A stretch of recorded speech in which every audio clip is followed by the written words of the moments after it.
Hi friends, good morning. Welcome back to my channel. সবাই কেমন আছেন? আশা করছি সবাই ভালো আছেন। আর আমিও আপনাদের আশীর্বাদ ও ভালোবাসায় অনেক ভালো আছি। আজ হচ্ছে মঙ্গলবার, ঘড়িতে এখন বাজছে প্রায় 9:30। এখন থেকে আজকের এই ভিডিওটা শুরু করলাম। তো আজকের এই ভিডিওটা দেখুন চাল বাজছি, তো এখান থেকেই শুরু করলাম। এই চালটা না, এটা বিরিয়ানির চাল, বাসমতি চাল। তো অনেক দিন ধরে রয়েছে, তো পোকা ধরে গিয়েছে। তো একটুখানি রোদে দিয়েছিলাম, রোদে দিয়ে আর ভালো করে ঝেড়ে নিচ্ছিলাম, পোকাগুলো সব বেছে নিলাম। ভাবলাম আজকের ওই চালটা অনেক দিনই থেকে থেকে না পোকা ধরে গেছে, ওই জন্য আজকের ওই চালটা দিয়ে বিরিয়ানি বানাবো। আগের দিন চিংড়ি মাছ নিয়েছিল বললাম, তো করা হয়নি, সেই চিংড়ি মাছটা করেনি। তো আজকের ওই জন্য চিংড়ি মাছ দিয়ে বিরিয়ানি করবো। এই প্রথমবার মানে ট্রাই করব যে প্রন বিরিয়ানি যেটাকে বলে, তো কীরকম হয়। তো এদিকে চিংড়ি মাছটাকে ভালো করে রান্না করে নিয়েছি, কষিয়ে হচ্ছে রসুন আদা পেঁয়াজ দিয়ে সুন্দর করে একটা গ্রেভি করে বানিয়ে নিয়েছিলাম। আর ওদিকে ভাতটাকেও 70% সেদ্ধ করে নিয়েছিলাম। নিয়ে তারপরে দিকে দেখুন হাঁড়িটা সাজাচ্ছি, তখন থেকেই ভিডিওটা শুরু করেছি। প্রথমে হাঁড়ির মধ্যে একটুখানি ঘি দিয়ে দিলাম, দেওয়ার পরে ওই চালটা দিয়ে দিলাম, দেওয়ার পরে অল্প একটু চিনি দিয়ে দিলাম, দেওয়ার পরে বিরিয়ানির মশলাটা নিয়ে দিলাম। এটা কিনে এনেছিলাম, বিরিয়ানির মশলাটা বাড়িতেও তৈরি করা যায়। তারপর এদিকে গোলাপ জল, কেওড়া জল আর এখানে গুঁড়ো দুধ মিশিয়ে নিলাম, মিশিয়ে নিয়ে এটাকে দিয়ে দিচ্ছি। আতর ছিল না বলে দেওয়া হয়নি, কিনেও আনা হয়নি। আর ইয়েলো ফুড কালার বলুন বা জাফরান বলুন, এগুলো কিন্তু দেওয়া হয়নি, এগুলো সব ছিল না, যেগুলো ঘরে ছিল সেগুলো দিয়েই আর কি বানিয়েছি। তারপরে এদিকে আলুগুলো আর যেই চিংড়ি মাছের গ্রেভিটা করে রেখেছিলাম চিংড়ি মাছ সমেত, সেগুলোকে এবার সুন্দর করে সাজিয়ে দিচ্ছি।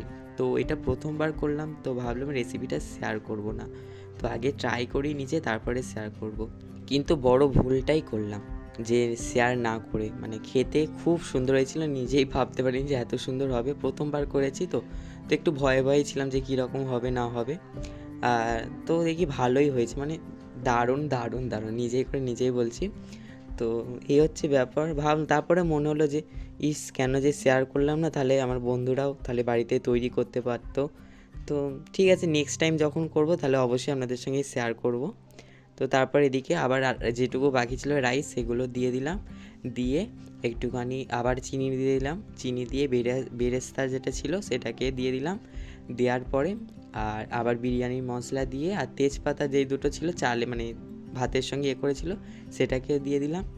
দিয়ে ওপর থেকে আবার সেই দুধ, গোলাপ জল, কেওড়া জলটা দিয়ে পুরোটাই দিয়ে দিলাম, মানে পরিমাণ মতোই হয়েছিল। এটাও ভেবেছিলাম হয়তো ঠিকঠাক হবে না, এটাও দেখি ঠিকঠাকই দিয়েছি।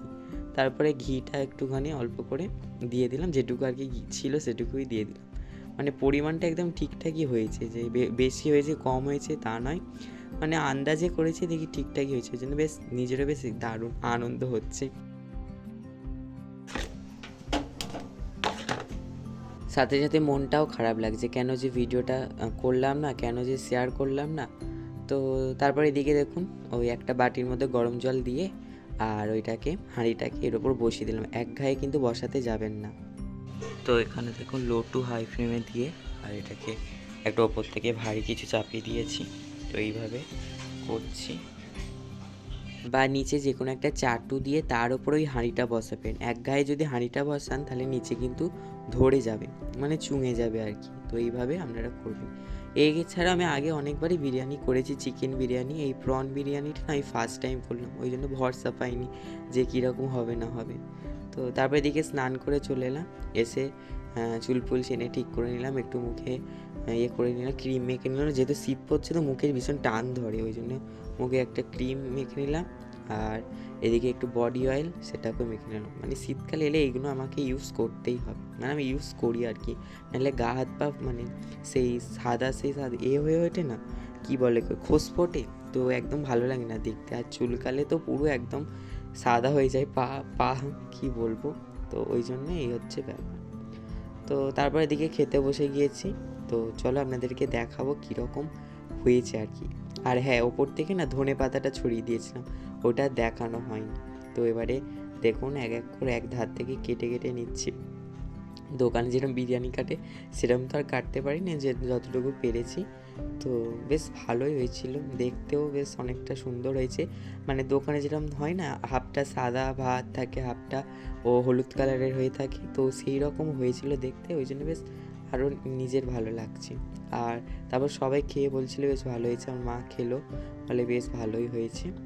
তো আরও ভালো লাগে, মানে যখন কিছু বানিয়ে কাউকে খাওয়াই, সবাই যখন বলে ভালো হয়েছে, তো নিজেরও বেশ ভালো লাগে, না জিনিসটা সাকসেসফুল হয়েছে, মানে খুবই ভালো হয়েছে। আর এদিকে এবার আমি খাচ্ছি, খেয়ে আপনাদেরকে বলছি কীরকম হয়েছে। হ্যাঁ, তো চলো আগে খাওয়া যাক।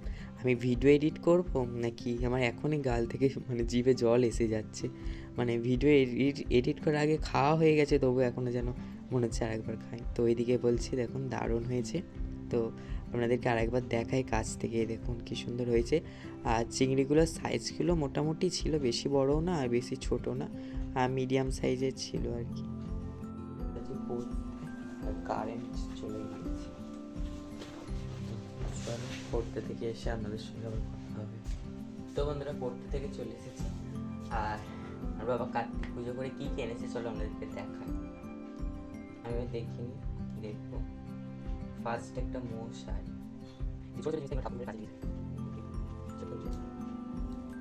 পুরোটা খুলছি না, ফুলটার পাট করতে হবে।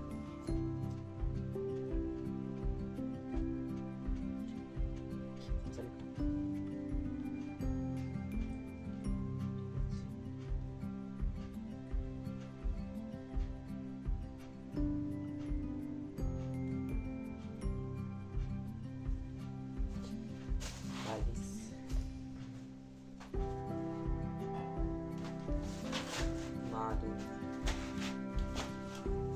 কাঁচা দোলনা, এইটা হচ্ছে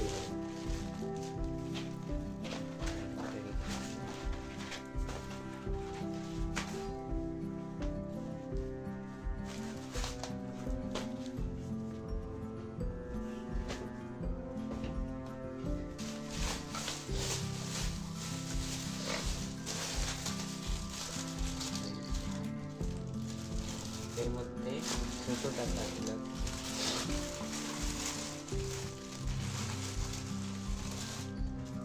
চক, পেন,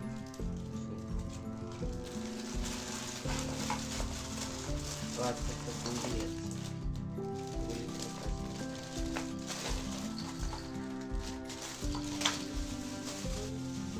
আচ্ছা কার্তিক ঠাকুরের ছোট্ট প্যান্ট দিয়েছে, জামা দেয় সব আছে।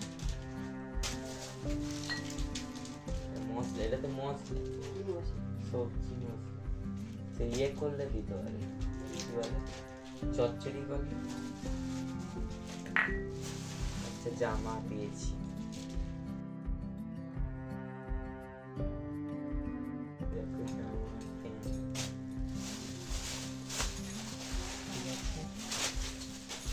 আর একটা পেন।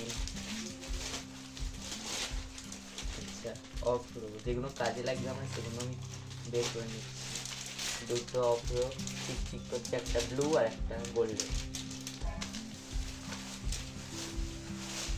যেগুলো লাগবে সেগুলো ভিতরে থাক। এটা আপনি রয়েছে, এটা থাক।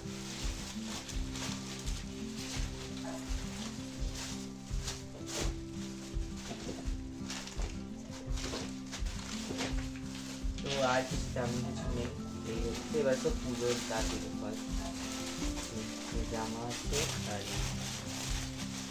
তো এই হচ্ছে। তো বন্ধুরা খাওয়া দাওয়া হয়ে গিয়েছে, আর সেই আর বাবা বিকালে ওই সব নিয়ে এলো, আর খাবার দাবার নিয়ে এসেছিলো, মানে মাংসের তরকারি, মাছের ঝাল আর মিষ্টি নিয়ে এসেছিলো। তো সেইগুলো খেলাম, মাছটা খাইনি, মাংসটা খেয়েছি, মিষ্টিটা খেয়েছি, আর যে বিরিয়ানিটা ছিল ওই বিরিয়ানিটা খেলাম। তো এই হচ্ছে ব্যাপার। তো চলো আজকের এই ভিডিওটা এই পর্যন্ত। ভিডিওটা যদি ভালো লাগে অবশ্যই লাইক, কমেন্ট এবং শেয়ার করবেন। চ্যানেলে যারা এখনও নতুন রয়েছেন তারা চ্যানেলটিকে সাবস্ক্রাইব করে পাশে থাকা বেল আইকনটা প্রেস করে অল নোটিফিকেশনটা অন করে রাখবেন, যাতে নতুন ভিডিও পোস্ট করার সাথে সাথে আপনার কাছে প্রথমে পৌঁছে যায়। সবাই ভালো থাকবেন, সুস্থ থাকবেন, আবারও দেখা হবে একটা নতুন ভিডিওর সঙ্গে। আজকের জন্য গুড নাইট, টাটা।